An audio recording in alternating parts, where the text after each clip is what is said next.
advice from. Think about that. Dustin just talked about this. Because there's certain things that are for you that are not for everybody else. I got this friend named Brian. Brian's such a good Christian. He's such a good motivator. He's such a good encourager. He's such a good man. Brian has a great heart for Christ. Brian always comes to me, and I feel honored. I feel honored. He calls me all the time. Lance, what should I do here? Lance, I'm not that older than him. I don't know why he sees me as that person, but he does. And it's a blessing. I'm honored when he calls me. He goes, real quick, Lance, I got a question. I know we're going to be on the phone for 15 minutes. And maybe it's because he knows I seek the one who gives out wisdom. And I seek the Father every single morning. These aren't my words, these are his words, right? And he knows that. So he called me the other day. He's making a big life decision. He just got married. His wife is not pregnant. He's got a good job at Carvana, pays him pretty well. And he's like, Lance, I have it, but he's really into fitness. He's had his own business before. He's worked with other business owners in fitness and helping people get healthy and doing boot camps and stuff like that. Really cool, super encouraging. And he calls me, he's like, Lance, I got this opportunity. He's like, you hooked me up with this nutrition coach that's helped me so much. He offered me a job.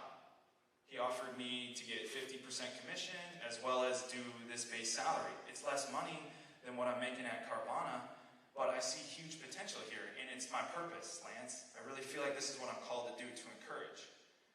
I was like, okay, Brian, what's the problem? You should leave. You should go do that. He's like, well, I'm going to have to get off health insurance at my old job, and my wife's pregnant. I was like, okay. Doesn't your wife works at the school? She's got health insurance, right? He's like, yeah. I was like, okay. So what are you worried about? He's like, well, you know what it really is? He's like, it's all these people around me that are telling me not to do it. It's my in-laws. It's my parents. It's all these people saying no. Don't jump now. Brian, you got to realize how pure the advice you're seeking is and their intentions. They got one pair of lens on from their life. They got one lens, okay? And they can see down this path of their life and their decisions of what they've done and their conversations with God and what God is doing in their life.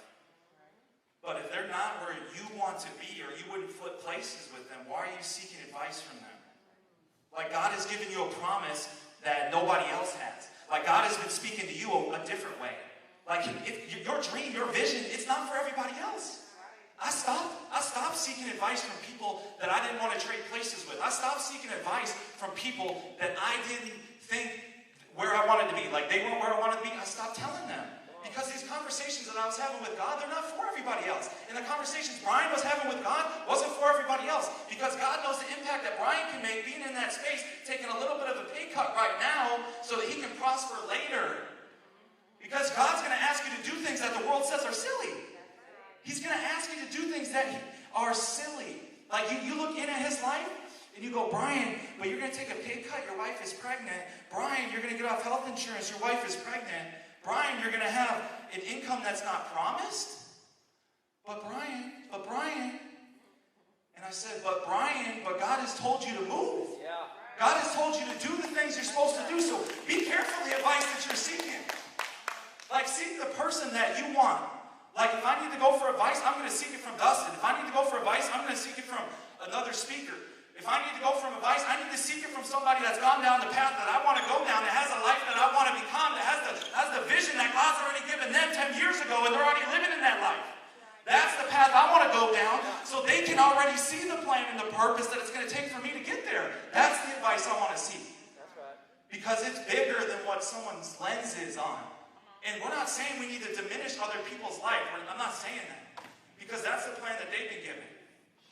Because maybe what somebody else has who can't see your vision, now we're getting deep. Maybe that plan was 12 times bigger than their plan when they were growing up.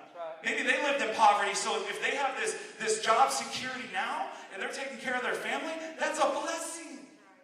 That's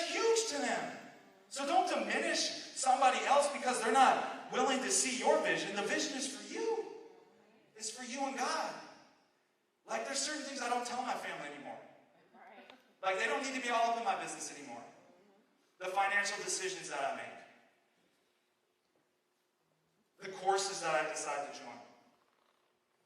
The money that I decide to spend. Because from a worldly perspective, those things could look risky or dangerous. But to God, they're responsible. Come on. To God, they're responsible. Because He wants you to steward His gifts. He wants you to use what He's given you.